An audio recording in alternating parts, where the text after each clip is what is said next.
Mr. President, today the U.S. Senate will continue its pursuit of a bipartisan bridge CR to avoid a devastating government shutdown. In a little over an hour, we'll vote on the motion to proceed to the FAA reauthorization, which will serve as a vehicle for the CR I announced with Leader McConnell 2 days ago. Once we're on the bill, I will be introducing the substitute amendment, which will contain the legislative text of the bipartisan bridge CR, which the Appropriations Committee worked so hard on, and again I salute Senators Murray and Collins for the good job they have done. I will file cloture on the substitute and the underlying bill, so members can expect to vote for cloture on Saturday, if not sooner. Things are coming down to the wire.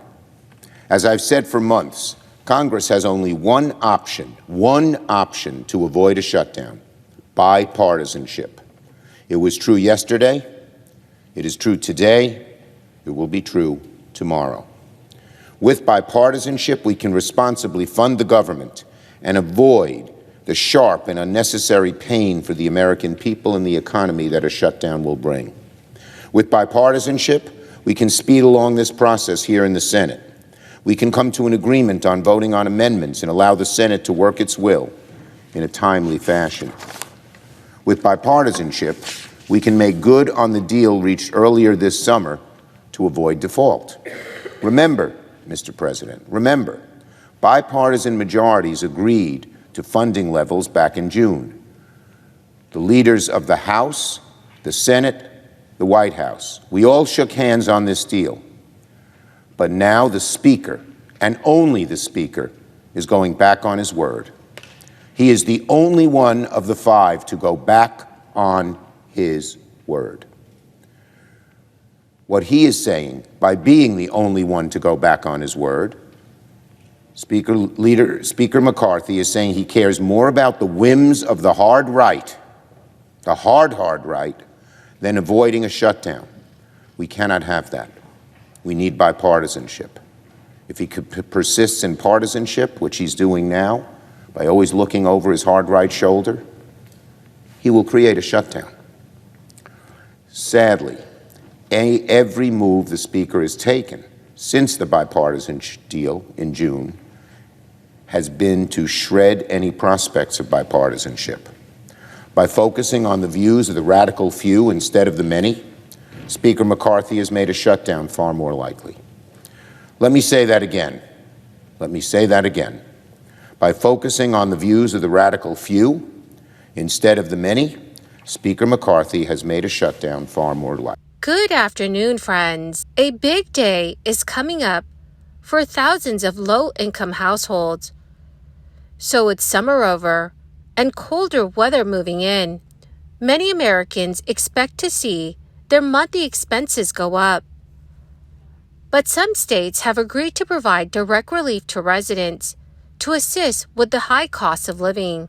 However, friends, you may have to take action in order to receive this aid.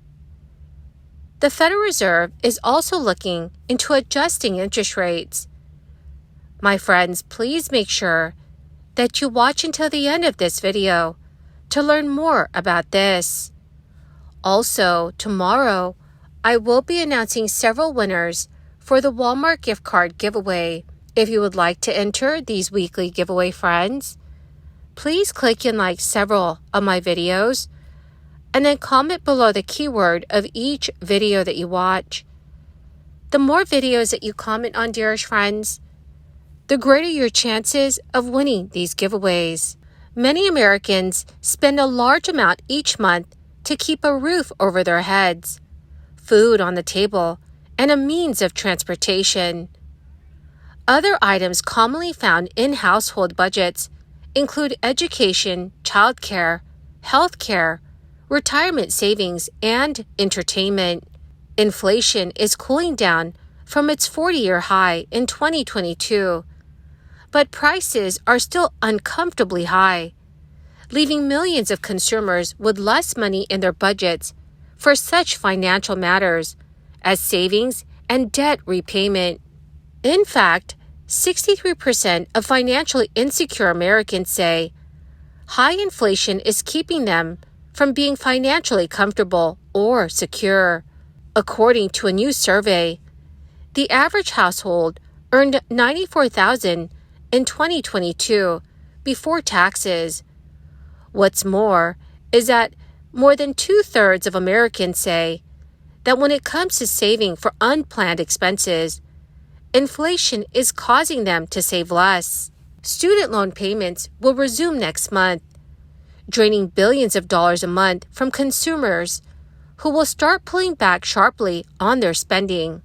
If all 27 million student loan borrowers who are in forbearance start paying back their student loans again, credit rating agency Fitch estimated that would amount to $5.5 billion to $8.2 billion monthly, reducing real consumption growth by 7 to 10 basis points.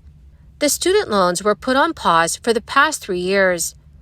The Biden administration has offered a repayment plan that would give some Americans $0 payments, but Fitch predicted that student loan delinquency rates would rapidly climb towards pre-crisis levels. Meanwhile, the Federal Reserve's campaign to steady inflation by raising interest rates with another hike projected for this year is starting to affect U.S. consumers. The resumption of student loan payments also comes at a time when 80% of excess savings accumulated during the crisis have been expended, while other forms of debt are piling up. Surging mortgage rates and higher credit card spending have significantly boosted household debt in the year ending with the second quarter. On average, Americans spend about $329 a month on electricity, natural gas, water, trash, and sewer services. This comes out to $3,948 a year. The cost for some utilities can fluctuate depending on the season. For instance, people's natural gas costs are often higher during the months they turn on the heat, whereas the electricity bill is higher when they use the air conditioner. Also, utility bills often vary by state and by climate. Ways to save on utility bills include fixing leaky faucets and making sure unused lights are turned off. During the colder months, you can save by turning the heat down when no one is home, or by lowering the heat a couple of degrees and wearing extra layers. The state of Maine's public utility regulators approved an extension this week of an energy assistance program that is expected to help tens of thousands of low-income state residents, while potential cuts to federal assistance loom. Members of the Maine Public Utilities Commission said the decision extends assistance to as many as 46,000 additional Maine residents. The Commission approved a one-time boost to its low-income assistance program and also increased the eligibility threshold for Maine Department of Health and Human Services programs. The changes could increase the average benefit for those who receive assistance by nearly a third. According to local reporters, Connecticut is also preparing to help its residents stay warm. The Connecticut Energy Assistance Program is opening its application period for the 2023 to 2024 winter season starting today. The program offers basic benefits that range from $180 to $530, depending on a household's income, size, and needs.